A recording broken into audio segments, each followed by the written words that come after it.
Hello, and welcome to the Slavery, Law, and Power Project. I'm Holly Brewer. I teach at the University of Maryland. Other members of the project presenting today are Jamie Gemmell from King's College London and Lauren Mahalik from the University of Maryland. The project is supported, as you see, by the National Archives, the National Historic Publications and Records Commission, the American Society for Legal History, and the University of Maryland at present. And we're trying to expand outward in terms of collaboration, and that's what we're going to be talking about today. The project's themes are to demonstrate how racial slavery was debated, challenged, advocated for, contested, and accepted by some on nearly every level of society in both early modern England and early America. In the process of exploring slavery itself, we are also exploring questions of power. Who had power, where, how debates about labor, of which slavery is a part, connected to broader debates about power.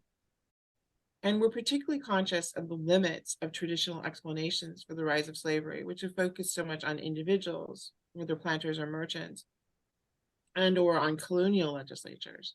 This project intentionally includes the role of imperial actors in understanding how slavery developed.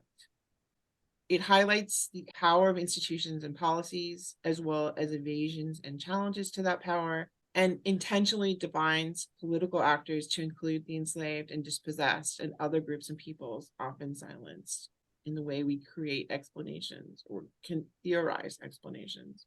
And it also contextualizes and connects debates over power, authority, and slavery, including law, religion, censorship, as you'll see, we emphasize deliberately, and democracy. Furthermore, recognizes that we need to move on beyond what was printed then and what is currently printed and accessible to understand power structures, laws, and the development of racial and hierarchical systems, as well as challenges to them. Our project is guided by the philosophy that historical interventions must clearly lay out the relevant evidence.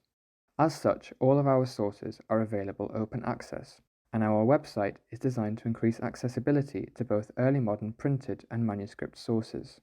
We seek to work broadly and in close collaboration with fellow historians and archivists. Many of our sources are representative of larger collections and have been chosen to push researchers to delve deeper into these collections.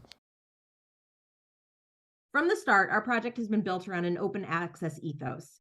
We strive to bring together material from disparate archives, making them accessible in one location digitally. We include a variety of sources, printed, manuscript, and visual, as well as art and other digital humanities features. We also help to demystify early modern handwriting by utilizing side-by-side transcription features, as well as including paleographic resources. Visitors can attempt to decipher this difficult handwriting on their own. We further link to other digital humanities projects to reflect those that are doing parallel work, helping to create a network of open access resources that together can better allow visitors and users to understand the complexities of slavery in the early modern world. Early modern manuscripts form a crucial part of Slavery, Law and Power's source collection. These sources have frequently been neglected in favour of printed material that is easier to read and often more accessible. However, censorship, particularly during the 17th century, means printed material can only provide a partial view. This is demonstrated by our edition of Robert L'Estrange's 1660 Considerations and Proposals in Order to the Regulation of the Press, which is accessible via the QR code. L'Estrange was born in Norfolk and became an ardent royalist. With the restoration of Charles II in 1660, L'Estrange became the official censor.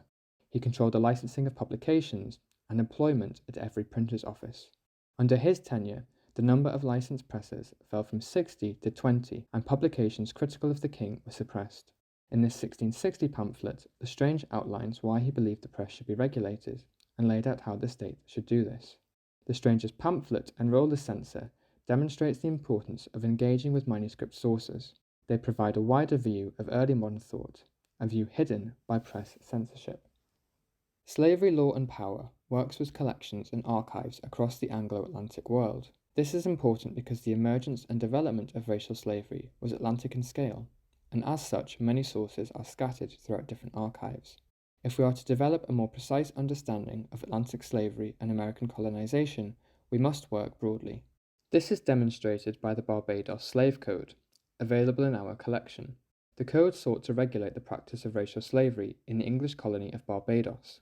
It was initially implemented in 1661 and revised several times throughout the later 17th century. The earliest surviving copy of the code is from 1667. Working through the code and subsequent revisions and amendments is essential to grappling with the institutionalization of racial slavery. As one of the earliest English colonies, Barbados was something of a laboratory, and therefore provided a template for racial slavery that would be deployed in other colonies. The development of the code can help us to better understand how slavery emerged out of and alongside other forms of unfree labour, as well as reveal the process by which slavery became a racialized institution that rendered African people and people of African descent racialized commodities. However, the various surviving codes are scattered. There are manuscript versions held at the UK National Archives, the Huntington Library, and the Barbados National Archives. This scattering is a roadblock to historical research. By working across these archives and reproducing these various versions, our project can help researchers to grapple with the subtle distinctions between each code and therefore encourage a more precise understanding of the development of racial slavery. So in terms of collaboration, we are dealing with some barriers in terms of how to obtain funding across international boundaries. Many U.S. federal grants make it difficult to partner with non-U.S. individuals and agencies. We're seeking legal ways around these obstacles, including applying for British grants at the same time and looking to non-governmental organizations for funding. We have already started to work in partnership with the National Archives in the UK to identify certain documents from their collections that reflect and relate to the SLP's themes. Our goal is to select sample documents from these various collections as windows for researchers to pursue the questions that slavery law and power raise in their research. Many of these collections are underutilized, as often scholars tend to repeat visits to well-known collections. And so our goal in working with the National Archives is to really show the variety and different places that slavery reared its head in the materials that are housed in their institution.